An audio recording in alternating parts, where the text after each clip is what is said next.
Hey guys, welcome to another ride in the Struggle Bus, where every wheel is an empty triangle. On today's bus ride, we have a very exciting game for you. This is the second video in a row where I'm playing against a 13K on OGS who plays so much better than a 13K player normally does. He really challenged me this game, and it was honestly, I wasn't even sure if I was going to end up winning this one, but you'll have to see how this game ends up going because I think you're going to be impressed with it. The main focus of this game is we look at some invasions and I go over some variations that we could consider, especially in the review of the game, because in the actual game, I don't handle the invasions very well, which is where our opponent catches us in some regard. Anyway, as per always, I'd like to thank our opponent for playing us today. I'd like to thank you guys for watching these videos, and I'd like to thank my Patreon subscribers for supporting the channel. So with that out of the way, let's get into this exciting game. Okay, let's go. We are black against a 13K on OGS. I forgot to change the setting to make it so that I'm white, but that is okay. So we are still going to be absolutely focusing on the basics. We're going to mix things up. We're going to play this extension here as opposed to approaching one of the corners. This still focuses on the corners before the sides, before the center. So this is obviously a perfectly acceptable move. Let's see how well our friend does with the rules. Okay, so he extends from one of his corners, which is perfectly acceptable. We will approach his unsupported corner. We'll see how he responds. I suspect he will slide back. And he does. So let's just keep it simple, and we will slide. White can Tanuki here, but it is also perfectly acceptable to block here. So we're just going to do the normal sequence here. It's probably a little incorrect with the stones being here, but that is perfectly fine. So our bottom side is nice and developed. We can leave it alone for a bit. And let's see what our friend does. He also decides to extend. This was a little small, though. This group was already perfectly safe. So I am going to extend off of my final corner. And so now all the corners have kind of been spoken for. Both the top corners can still be invaded. My bottom right corner can still be invaded. But those will typically come later in the game. So let's see, this side's pretty wide open, so I wonder if our friend will play over here, and he does. Okay, so how do we want to handle this stone? It's getting a little close to this group, but if we play on this side, it kind of denies him the base. So let's see, do we want to just play here? We will just play here. This denies this stone from getting a base. And so they run out, we will follow. And as this group gets stronger, we'll have to put another stone over here to help this corner because these two stones do not hold the corner. So while these stones get stronger, these get weaker. Okay, and so one more jump seems perfectly reasonable. So what do we want to do here? I think I want to make this a little stronger. So we're going to extend here, which, helps solidify the bottom territory, helps the corner a little bit, but that comes at the cost of these two stones. And so they jump in here. I like this move. What I'm going to do is I'm going to kick this stone, which will help, solidify our corner a little bit. I suspect that they will extend. And then I'm just going to play a move here to strengthen this group and to weaken this group. I don't like this move because it leaves some Agi at Q10, which we'll get into when I get into the review. I can show you the concern I have with that. So I'm going to play a fourth line stone here, which isn't going to do anything for us getting points here, but that is fine. Just as long as we keep this group alive and healthy, everything will be okay. And that is because white has a potentially weak group here and a potentially weak group here. So as long as we keep the group in between nice and strong, things will work out okay.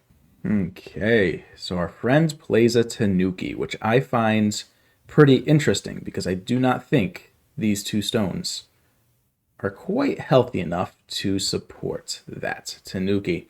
So what I'm going to do is I'm going to play one more little tester move over here and see if our friend recognizes the threat that these two stones are under. He does not, unfortunately. Well, we do have to follow this up, and so we'll show how to attack these stones. So I'm just going to play the capping move, which will stop these stones from being able to run out. They're pretty much fully surrounded now. I do not think there is a way to save these stones. Okay, and so now he runs out here. And it is worth noting that while all of these moves are getting added to this side of the board, there are still many invasions over here that can be done. I know this looks pretty scary to invade, right? Look at how many stones White has. But there are a lot of moves over here that are going to be difficult to deal with. C11 is a very obvious choice for an invasion. The attachment at C9 is another option. And then there's this corner, which does not actually get held with these three stones. And so I'm going to play this attachment. I don't think this is something I have shown you guys before. So let's see what happens here. So our friend blocks. We can look at the crosscut. We can look at the Hane. I'm just going to look at the extension. The strongest move, strongest response from White would probably be the Hane, or the descent here. Since they blocked this way, we are going to play here. And then we are not going to play the mistake of A16 because that ends up turning into a dead shape. So we can look at it. We can look at attaching here, but then there are potential issues with B18. So first we're going to play this Hane. And we'll see how our friend responds to that. If they play E18, we will play B18. And look to make some eye space here. Okay. So White does a really good job, actually, of connecting this cut here, because this cut is one of the weaknesses that this sequence kind of preys upon. And so now we will go and which shape move do we want to play? We'll play the move that we're going to play because this gets us life. This stone can get captured at any point in time. That's okay.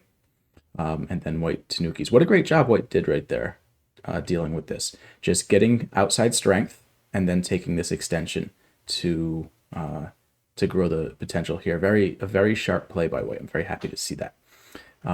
So for our next invasion, I think we can attach to this stone because there really isn't too much left. Well, I mean, there's plenty left to do on this board, but in terms of big areas, it's really this, the question of what is this going to turn into for White? What's this side going to turn into for White? So let's attach to another stone and see how this one goes. Okay, and so they play the Hane. And so for this invasion, I'm going to go the other way, the other option that we could have done up here. And I'm going to play the Hane instead of the extension. If we extend straight into this strength that White has developed over here, it's not going to end well. So what we're going to do is we're going to play this Hane. We're going to sacrifice this stone. Maybe we are not going to sacrifice this stone. Maybe we are going to continue driving out and seeing how this goes. So let's do that. Okay, and so White goes and Ataris this stone, but this was going to be sacrificed no matter what. We may end up actually sacrificing all three of these stones, so I need to figure out the best way to do this. I want to use this cut if I can, but we're kind of going towards White's strength here, so I'm curious. I'm curious what will happen if we play here. White should extend, because otherwise there's a double Atari here. I think White's doing a fantastic job of rebuffing this invasion. So what we're going to do is we're going to play here. We're going to sacrifice all four of these stones. I think White got us pretty good here. And White is saying, no, sir, I want all of them. But I think it's going to be tough to contain all of them. So we are just going to lean against this stone here, and we can come out this way and try to connect to this stone. We can go this way and try to connect to this stone. But White's going to be careful now, because if I get out with forcing moves, I'll be able to connect back to these 3 stones, and White will lose a lot in this situation. I think White should play f11 and then cut at e12. Okay, so White is blocking us this way, so we will push this way. And this is going to get a little more complicated than I was hoping it was going to be. So we're going to have to start exploiting some weaknesses in White's shape. So these 2 stones aren't really connected, so we can go and threaten that. And so we will play here, which looks to cut these 2 stones. We are still connected here. And then White makes this exchange. We are just going to play the bamboo joint now, because this threatens to cut here. So we're going to make the bamboo joint, stays connected. We can look to push through here. We can look to push through here. Very sharp play by our friend. These are not typical moves I would expect. So let's see. So now we need to start making shape, because White is actively surrounding us. So going to play this, because we may have to revert into getting 2 eyes. So this is actually like the opposite of, when I talk about when you're trying to kill a group, because it looks like that's what our friend's trying to do here, is you need to identify what the easiest way for your opponent to make life is and go after that way. And in this case, I think the easiest way for us to make life was to connect to one of our living groups. And White is blocking that. And so now that White's blocking that, we need to revert into to trying to get more eyes. So we are going to play shapes that get us eye space. And so that is what we are doing now. Looking to work on the weakness, the fact that there's a cut here. And then, the Atari at K13 that we can threaten. Because if we get this, we can get out and connect. So White needs to be mindful of that. But while doing this, we are making very nice shape. And so we will continue on our campaign to get eye space. White pushes, we will block. And so now, I was going to say now H12 was pretty close to being an eye, but that really isn't the case anymore. So let's see. How do we want to handle this? I think we need to play a move like this to look at netting this stone. And so that is what we are going to do. I believe this net works. I haven't done the full reading on it, but this is one of the benefits of playing with strong shape, is when your opponent plays these moves, you can rely on your shape to get there. And it does look like that this net works. So this took a lot of work to get this group alive, but I believe we have done it now. So we can play here. That should work. It threatens the cut here. And so White plays that, and so we will play here. This threatens for us to get another eye right here.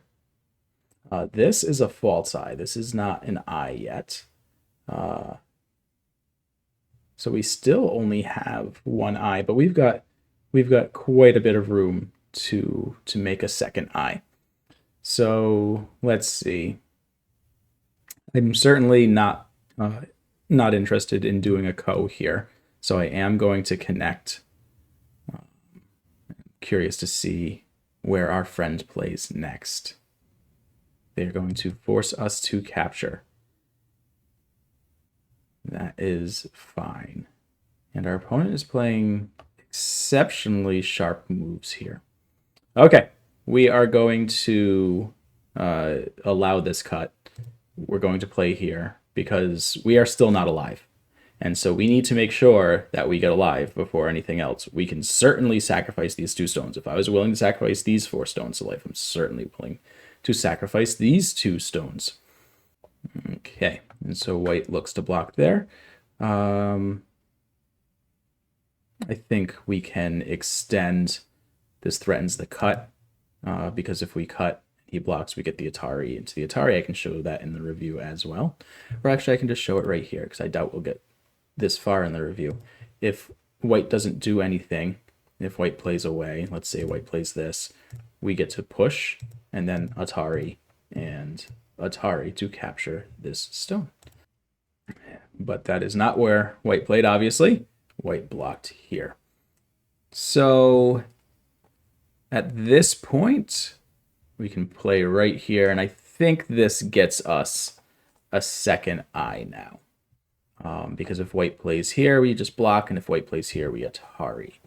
So I think we are finally alive now, but boy, that took a lot of work. That took a lot of work.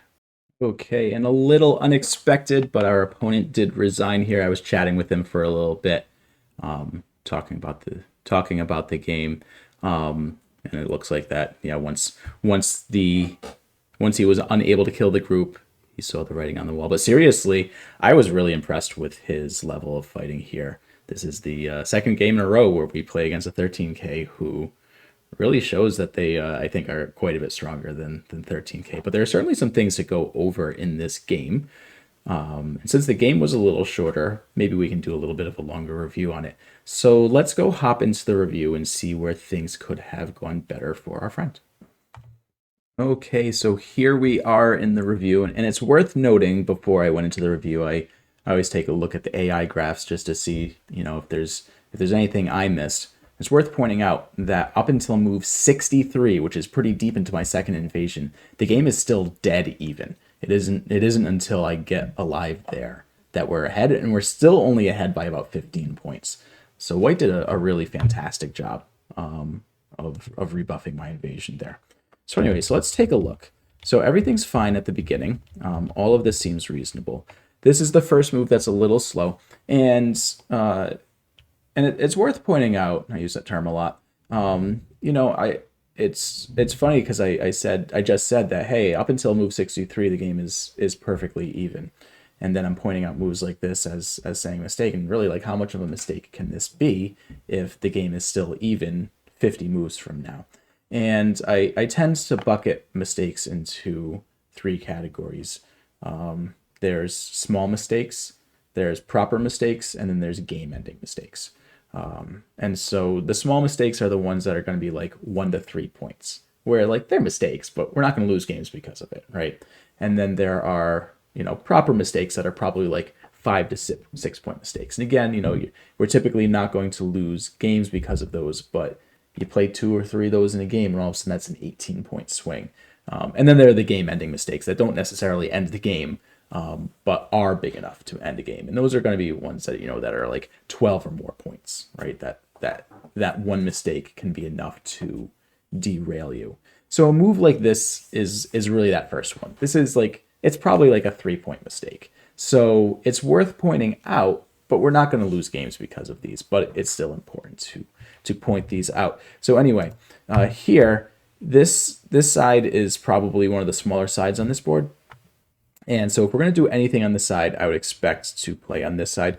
But in terms of looking at the basic rules, right, corners are 4 sides or 4 centers, I would expect to go after this stone, either playing on this side or the 3-3. This side isn't too interesting just because these stones kind of want to develop this way.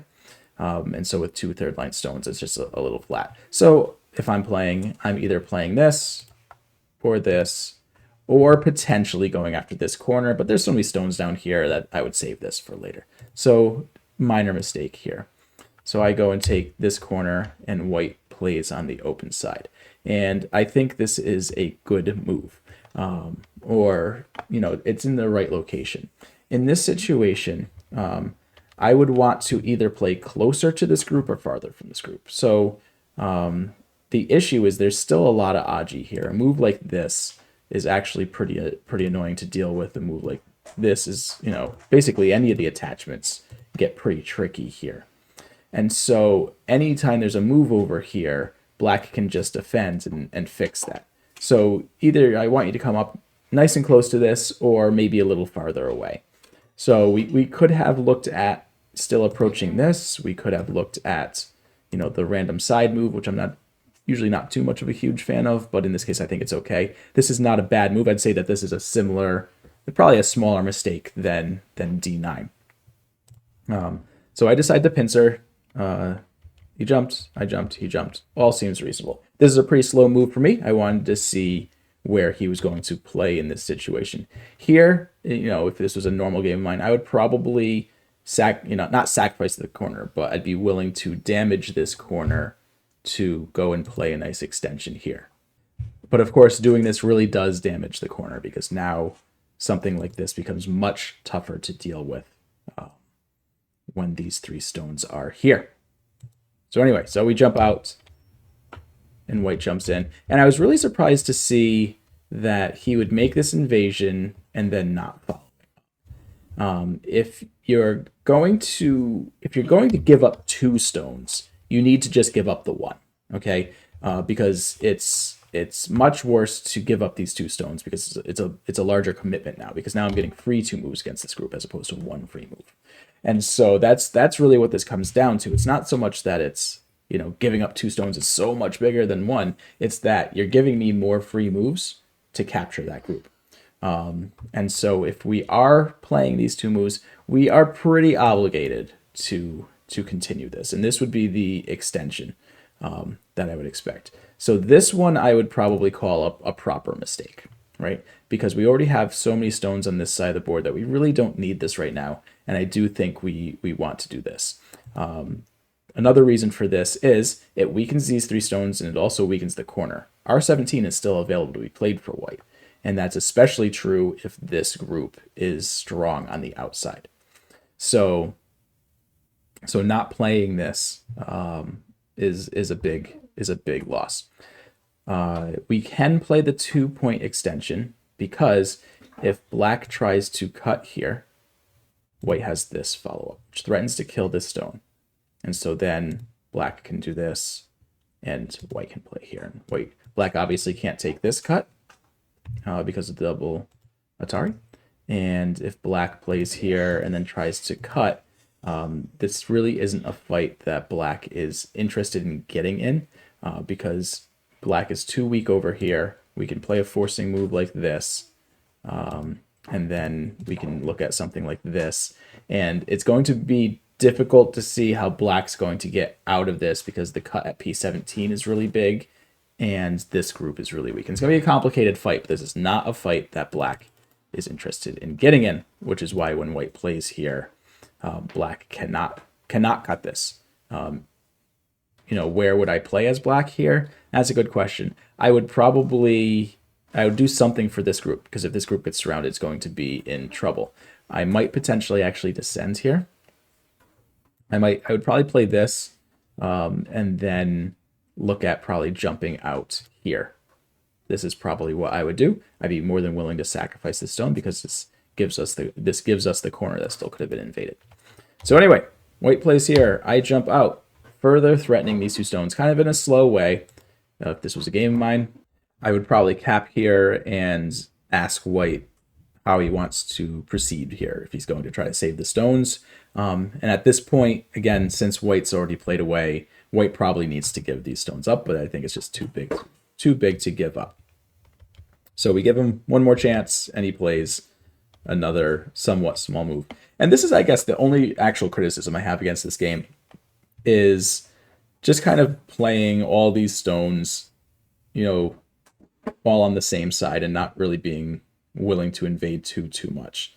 Though that's interesting to say when he is invading, but I don't know. It seems like he's a little uncomfortable following up on the invasions and is unsure of what to do here. But even here, instead of expanding, we still have moves like this. Obviously, we still have this. We still have the 3/3 that can be played. This is going to be a very tough stone to kill, especially with these 2 stones here. Especially if white's willing to give these stones up. So this is kind of just I like dynamic play. I like to see dynamic movement with our stones, and this is kind of the opposite of that. So we go and finally, we finalize that capture.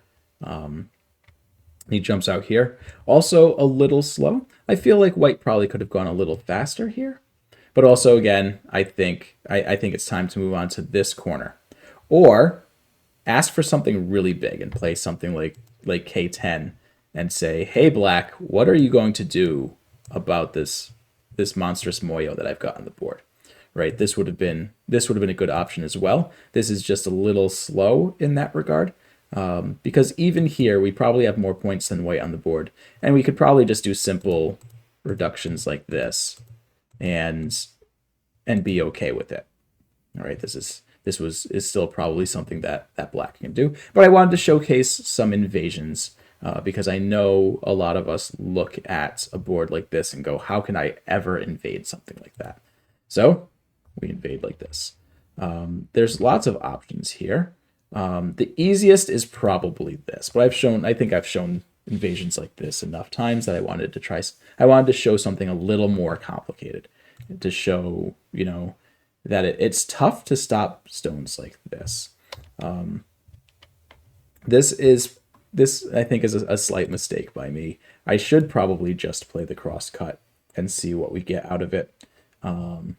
If white wants to Atari, we extend, and there's a lot of weaknesses here, right? If white plays here, we can Atari, and we are alive.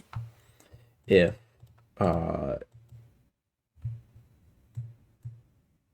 white fixes this, we can Atari, and then threaten to get these stones, so white would have to play here, and then we can connect. There's that option. So there's lots of ways this can go. This is probably what I should have played, but this makes things a lot more complicated.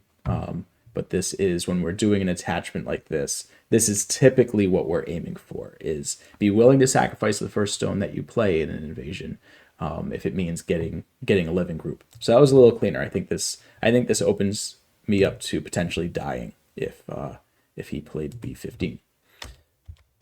Similarly, in this shape, I think white should play here, black will play here, and offer the ko.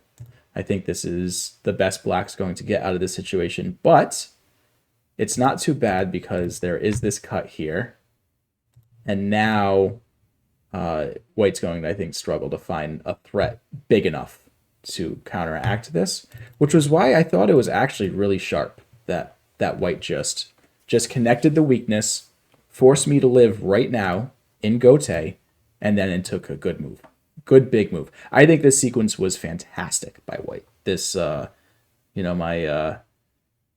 was very surprised to see this. I perked up a little bit. I was like, he's playing really well here. And yeah, this game, it looks even enough. I still prefer black on this board, but this is going to be tough.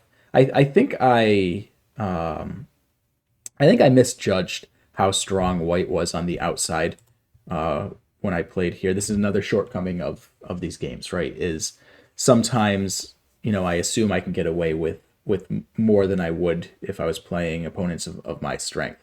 And white really showcased that here. He really did a good job of turning this into not a great move for me. This was probably asking too much, and I probably just needed to respect the strength and play on the outside. Or we could have potentially gone after this group and reduce naturally this way. A really good way to reduce a group or reduce a large potential area is to have a running fight go in that area. And so we could potentially do that with this group here.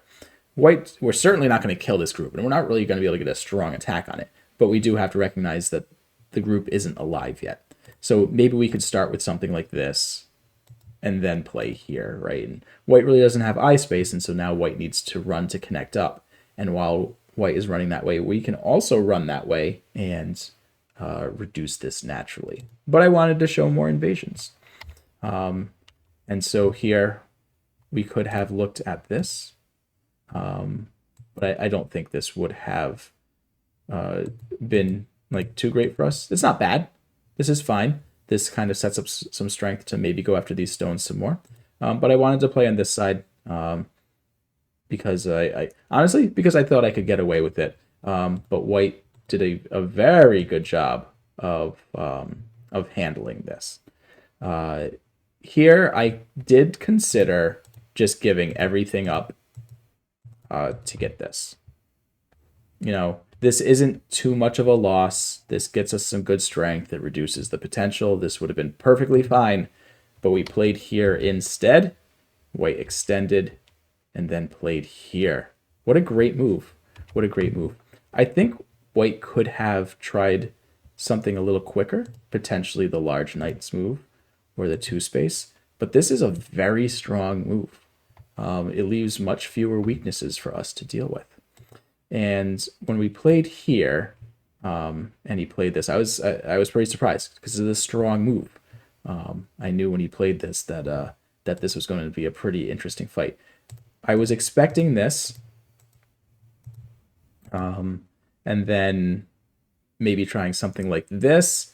You know, being willing to sacrifice all the stones to just get in and get out. But if you look at this, right, and you see how many stones we gave up all the way to the 5th line, it begs the question, why did I start so deep? If I was willing to sacrifice stones on the 4th line, then I should just be willing to play this move and give him 4th line territory instead of 5th line territory and do something like this. So I think this was a big mistake by me going this deep. And this fight gets tough. This fight gets really tough, and white does a great job with it.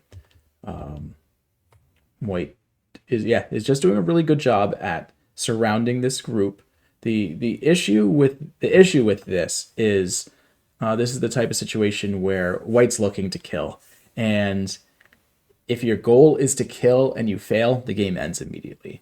As where if your goal is to just take profit and not kill, then you end up if you fail that, it's not as much of a failure. And so that's why in this situation, I think white should just push here and take the profit, because I don't know where else the profit on this board is going to be.